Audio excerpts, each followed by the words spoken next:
In Austin, I'm Quita Culpepper. We're continuing to learn more about the deadly mass shooting that happened Sunday morning on West 6th Street. We do want to warn you, some of the images APD shared may be disturbing to see. Here's reporter Jessica Cha. Hello, this is Austin 911. Need police, fire, EMS. It started with 911 calls just before 2 a.m. on Sunday. Hello, this is Austin 911. There has been a shooting at Buford's on 6th Street. APD officers responded to multiple reports of gunfire outside of Buford's bar on West 6th Street. APD officers, along with the Austin Travis County Emergency Medical Services, arrived on the scene within 57 seconds. That was more gunshots. Chief Lisa Davis says the suspect drove by Buford's in a black SUV and fired a pistol at the crowd. Then he parked nearby at 6th and Wood, before walking back carrying an AR-15, shooting a passerby first, then continuing toward the bar and opening fire.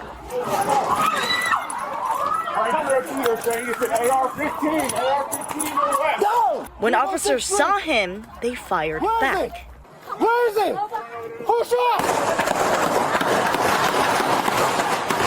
Police killed the suspect. 3 of the victims have died. 21-year-old Savitha Shan and 19-year-old Ryder Harrington died at the scene. 30-year-old George Pedersen died on Monday. 2 of those who are wounded are still in the hospital. I want to again recognize the bravery of our officers. You saw that firsthand as they ran into danger to stop this. It is quite clear that they saved multiple lives. And also to the people, the brave people that were around, giving direction on where this guy was. It was everybody was looking to identify him and to stop this threat. Davis says the suspect had no history with APD and he legally acquired his guns in 2017. The chief acknowledged the toll this has taken on Austin. This devastation just doesn't affect the community, and my goodness, I don't think any of us can imagine what these families are going through right now, the suffering that they are dealing with, but our hearts are with them. That was Jessica Cha reporting.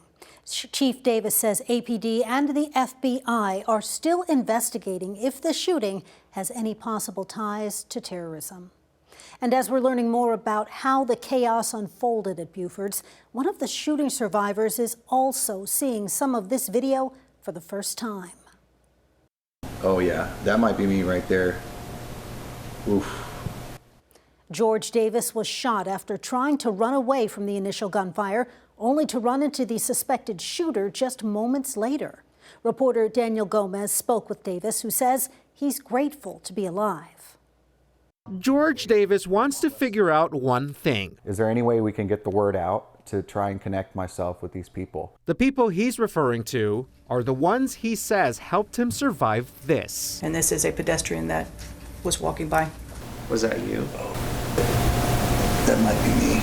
Davis made it to the hospital thanks to 3 strangers after being shot in the back. I know the 2 young guys were probably in their mid-20s. They both had dark hair. They were either Hispanic or white. And the young lady was probably late 20s to early 30s, had brown hair. And so that's really all I got. Actually, he's got more. These scars. With the caliber of bullet and where it hit me, who knows where it could have gone. But here's where it went instead. Apparently it hit 2 ribs or fractured 2 ribs, and it collapsed my lung.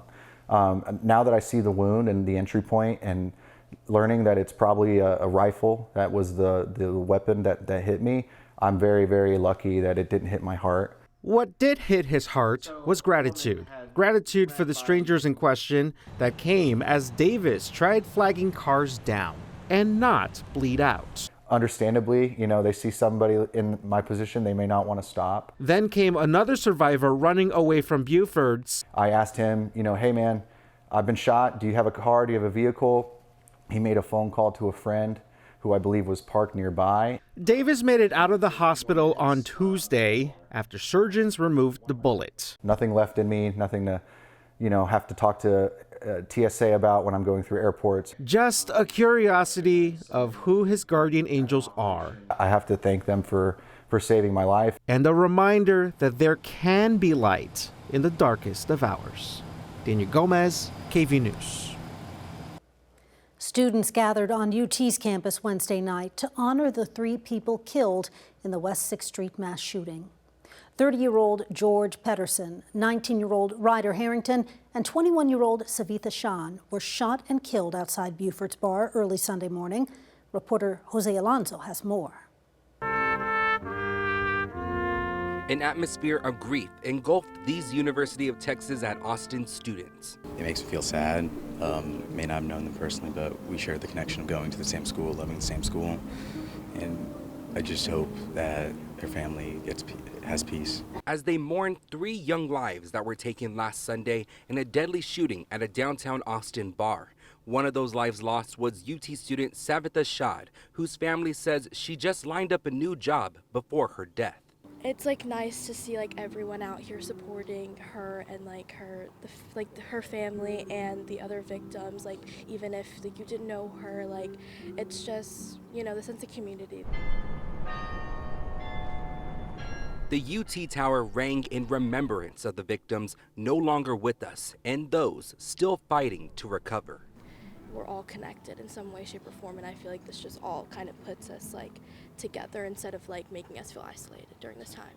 This candlelight vigil was organized by UT's student government. It's their way of holding a moment of remembrance, solidarity, and reflection. I think it's really great on their part. They're supposed to represent us. I think this represents us really well. That we want to come together, pay our respects, and just hope this never happens again. With their horns in the air, these students are facing a reality they wish wasn't true. Just feeling, that sense of anxiety and fear. And yeah, it was really hard at first waking up and realizing that your entire life could change. As the war with Iran continues to disrupt flights across the Middle East, 2 Austinites got stranded in the region. One of them finally boarded a plane Thursday. But as Kelsey Sanchez shows us, it's been a difficult and frustrating week for them. Sights of smoke from explosions are becoming a common sight in the Middle East as the U.S. and Israel step up attacks on Iran.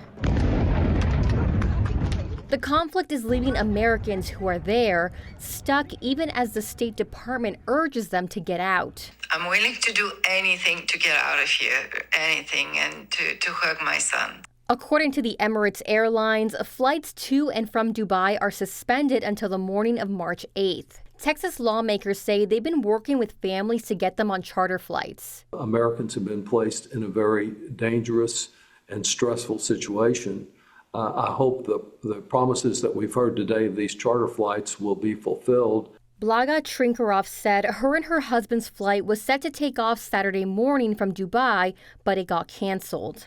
They were supposed to be on one of the charter flights Thursday morning, but that got canceled too. To add insult to injury, they haven't been able to see their son. He was a witness to the West 6th Street mass shooting over the weekend where he lost his best friend, 19-year-old Ryder Harrington. They've known each other for 11 years, and they were best friends. And we kind of felt like Ryder was our other son, so it's just we feel so helpless here, so helpless. Since then, they've been trying to find a way back home to Austin, like many others. Flights are extremely limited, and they're very difficult to secure. I've already had 3 flights canceled since the 1st. Amber Manzanilla was planning to leave on March 1st and has been stranded ever since. I have 3 children at home, and I've been gone a long time. The uncertainty is just so hard for me and for them. I just need to get home to my children. While she credits the safe space she's been given at the hotel, she just wants to get home. In Austin, Kelsey Sanchez, KVUE News. And at last check, one of those women, Amber Manzanilla, was finally on her way back to the U.S. on Thursday.